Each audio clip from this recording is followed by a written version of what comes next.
30 juin kutu kino nyonso oyo asalaka na ville azali komona ndenge travaux ezali koévoluer avec impact na idéologie. Mokonzi ya mboka azwi nzela wana pe abimeli malembe poilu nsima na yango ekomata po matete mpona kobimela na nzela ya nguvu Kintsaku ekomi mokonzi ya mboka na commune ya Matete. Bourgmestre Bailonga Ibene ayambie na impact na idéologie pe tomonaki fumu abanga moyo Nero Mbungu député ya Moamba ye pe azalaki pembe na mokonzi ya mboka pe bateli misala bango nyonso esalami na impact na idéologie. Population pe plein oyo ezalaki wana basepeli na présence ya Rais Joseph Kabila Kabange pe bayebisi ye message moko clair: Joseph Kabila biso bana Matete totiki kuluna banzembo bamama koyemba esengo ezalaki visible na miso ya bato nyonso ndenge bozali komona awa. Kabila totiki kuluna, Kabila totiki kuluna, Kabila totiki kuluna, Kabila totiki kuluna,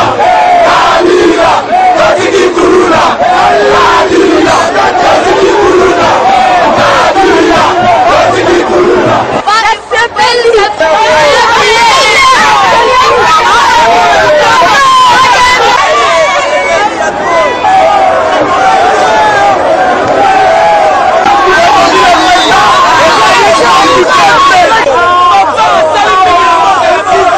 Kondamoka kwa ina terrain,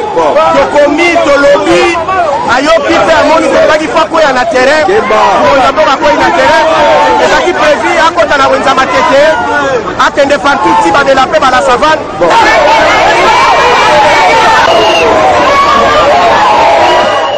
Yasala Joseph Kabila Kabange 5 chantiers na nosilite ezali na ebandeli Kinshasa esengeli elata robe na yango ya kitoko pe batu basepelaka tangu bazali koya na mboka na biso po susi ya mokonzi ya mboka ezali mboka ezala kitoko. Yasala tondimeli yo kote na yo match eza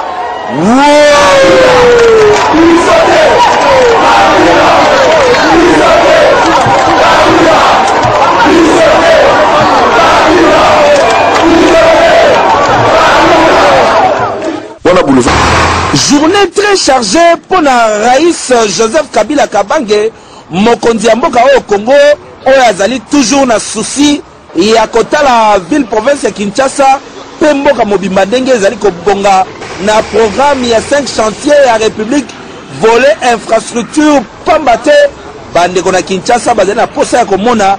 ba réalisation ya solo na tongo nyonso ebandaki na nzela ya tourisme. Esika nini Rais Joseph Kabila Kabange azalaki accompagné na ministre Pierre Lumbi na gouverneur la ville province de Kinshasa André Kimbuta pe na DG agence congolaise de grands travaux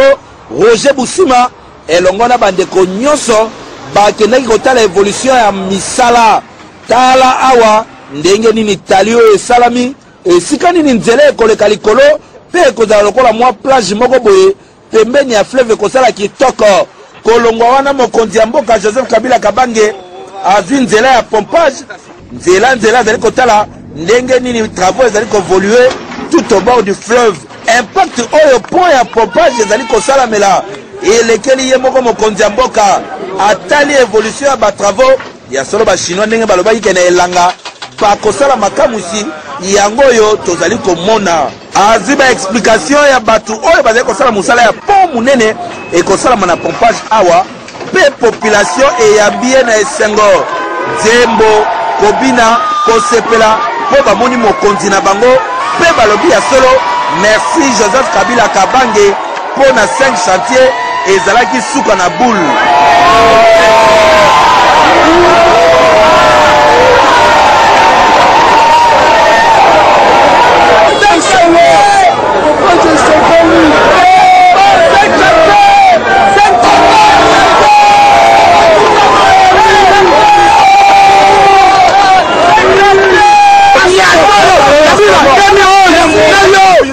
Kolongwa wana mokonzi ya mboka azwi nzela ya DGC pona kobima nzela ya kitambo kotala ndenge nini bandale ezali kokoma synthétique pe aye kobimela ti na hôpital monene oyo ya cinquantenaire oyo bandeko na biso ya sino hydro bazali kosala mpo na mboka na biso.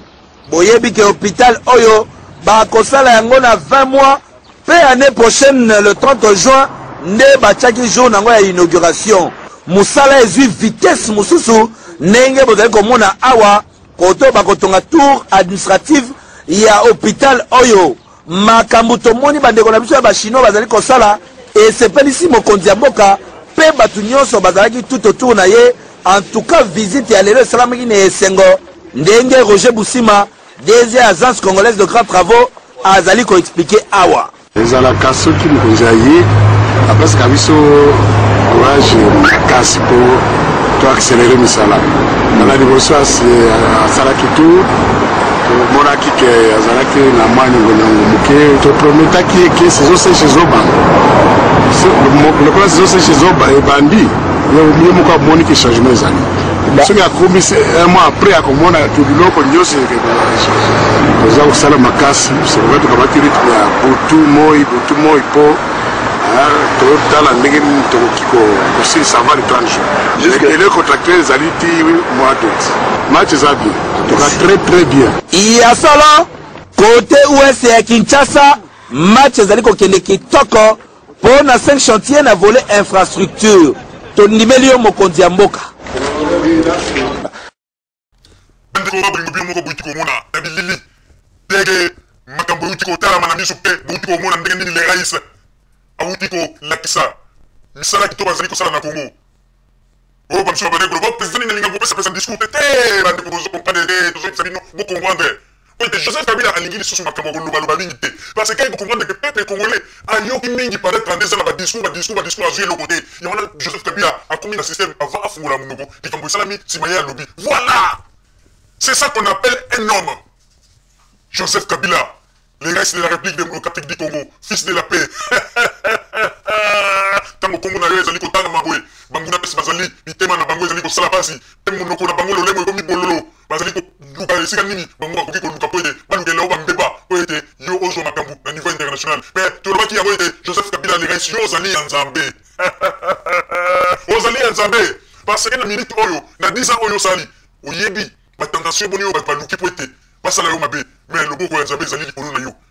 ebongi na biso tokumisa yo tokumisa tondima po ete ozali na susi ya pepe ozali yo nde mpe kolongola biso na kati na baflou oyo tozalaki na yango lelo na moment ya Joseph Kabila pepe congolais akomi libre akomi kopesa makanisi na ye mpe mokili ekomi koyoka na deuxième république yo nani yo kotombola ngongoloba sangamisa na yoka yo azwa yo olia fimbu ya bokatola na deuxième république yo nani yo kotombola ngongo ngwana yoka yo azwa yo alesa yo fimbu ya bokatola na deuxième république yo nani yango journaliste osala makambo ndenge lelo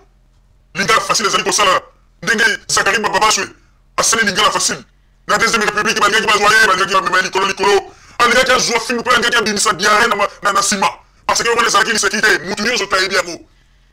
alingaki azwa makambo na ye metala Joseph Kabila aye apesi liberté lingala facile ye peuple nyonso akomi koloba na bato bazalaki na kati ya bamboka lelo bakomi koloba mokili ekomi koyoka bango wana nini tokondima te Joseph Kabila fils de la paix le reste de la République démocratique du Congo. Merci beaucoup Zakari Bababaswe tant mieux solo agate yo ozali pe mourir idéologie grâce na yo ofungoli biso makambo belé ba diaspora congolaise libane ya mboka tokosama mingi na information lokuta tozali koyeba vérité te mais lelo grâce ya lingala facile na ba congolais ba pays na Congo te basa komona réalité basali ko palper yango grâce ya lingala facile yo wana tozali koloba ete Nzambe batela pe les moulins Zakari Bababaswe po ete grâce na ye asali pe eloko ya monene akontribue eloko ya monene na kati na République démocratique du Congo il faut tondima yango biso bakongolais tozalaka egrate il faut kondima eloko wana po soki tozali kondima Zakari ezali neti mpe baoyo makambo mpe biso tozali kolinga kosala ezali kolinga kolakisa te ete biso mpe un jour tokozwa babénédiction na biso parce que soki ozali kondima moto azali kosala mosala ya kitoko te ndenge nini koloba na Nzambe ete Nzambe pambola ngai alors Nzambe azali komona ete bato mosusu azali kosala misala ya kitoko yo nayi kondima bango te si bazali koloba Nzambe pambola ngai ndeko okozwa lipamboli te yango wana tozali koloba ndeko shiko kamate merci mingi na information na yo mpe tolobi ete koleba te ntongo wana toujours mongongo belela kombo ya Kabila ntango ya mobutu bayebeli mobutu balobi belela kombo ya mobutu ekokute bino rien biso mpe tolobi ete na ntango ifo tobelela kombo ya Joseph Kabila de rais po ete ekokute biso rien ifo tobelela totalisa na mokili ete Congo ezwi président oyo azali na susi ya Congo mpe azali kotonga ebele lelo bazali kaka na poto bazali koloba tozali na susi ya Congo te bazali na susi ya Congo te bande kotozali kotalisa bino vérité peuple congolais fungola bato mingi baopposant congolais baza na souci ya Congo te bango kutu bakomi na souci de bamakambo ya mabe esalaka ya Congo bazwaka belema na bakende bakotaka baesi bazwa bisika na bango babengaka banganda oyo bakende kobenda bambongo kobimisa bambongo mpo ete baende bambongo na nkombo ya ba 6 millions de morts donc baliwa ya bakongolais na mboka ekomi mpe succès mpo na bango mais ce chebe auti kokufa awa président ligi ya droit de l'homme na Congo auti kokufa oyebi eloko nini basali bainformation oyo eliwa na bakomi bakomi baopposant mingi bakomi kokotakota nango na babiro banini bamisusu bakomi kolela yango bongo donc bakomi bato oyo bakomi kolia nde bambongo ya matanga na baliwa ya bakongolais kokamwa bandeko kokamwa baopposant congolais kokamwa lelo bato bazali koloba ole terminator o ngwanda ye kodécouvrir te bato bakufa ngwanda komi neti mutu ya funéraille lokola ye moko azalaki mutu ya Congo abake kobomaboma bato siko aye awa komi neti mutu ya funéraille ye akomi kaka mutu akoza kocontrôle nombre ya bamort na Congo oyebi te akomi omona ata mosusu soki bamoni na atare de point moko boye na paris obi azolekaka oka vie okatali kaka lelo kombie na Congo bakufi okabimisi mwa kande moko bozaka na moko atale telabi lelo côté ya est bakufaki na lingala na ekala bamongona lelo côté ya est kuna bakufaki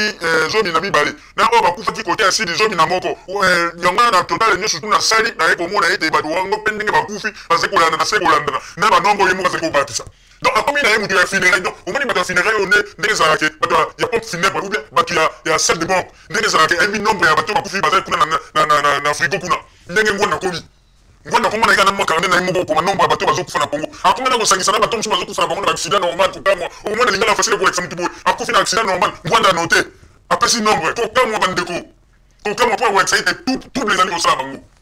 lelo ngunda komi mutu okaka ya kokontaka baliwa lokola ye moko azalaki bobomi siko komi mutu akokontaka baliwa soki botali ye kaka otala azalaka mingi na karne moko atambola nango na poche awa na poche na ye liboso awa karne wana nde oyo ezalaka karne akontaka nombre ya bamort okomona kaka bandeko babolingo te na réunion parepo bandeko babolingo lelo nazali kopesa bino basango oyo basango ya babe mpenza kuna na Congo kuna bato bawe lisusu bawe namonaki ete mbala elekaki bakufaki zomi na mibale na mibale oyo bauti kokufa kote ya bajean kutu na oyo bauti kokufa na ituli misato na okuna donc ayebi banombre ya bato bazali kokufa azozana bamoko baza kokufa omona tabiso ulinga na facile elakisi motu moko akufi na yeke na liwa accident ngwanda note yango omoni trouble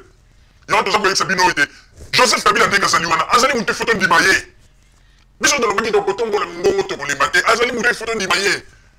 ata bozali kosala makelele bandeko bobosani tradisa ya konyonga bandeko Saddam Hussein kaka mwana na Saddam Hussein osoko zita mosusu bavideo azolakisa kende Mobutu afetaka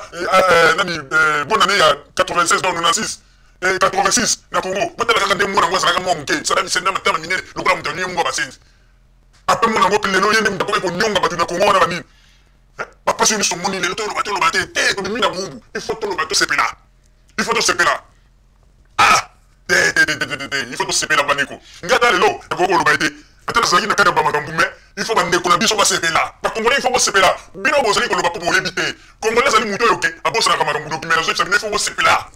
po ete bozwi libération tondimaki te ke un jour nzambe akotia président moko boye aza na susi ya mboka oyo ke aza kotala mpe ke misala esalama oyo ye moko aza kokita sur le terrain atala ndenge misala eza kosalama bandeko babolingo yango tolobi ete Joseph Kabila tokolemba te ata ndenge nini tokobanda ntango nyonso oloba du jour au jour il faut toloba toujours kombo Joseph Kabila po kongo wana non tala ndenge badiaspora bauti kokita lisusu na Congo bauti kotambusa bango badiaspora batikali kidiba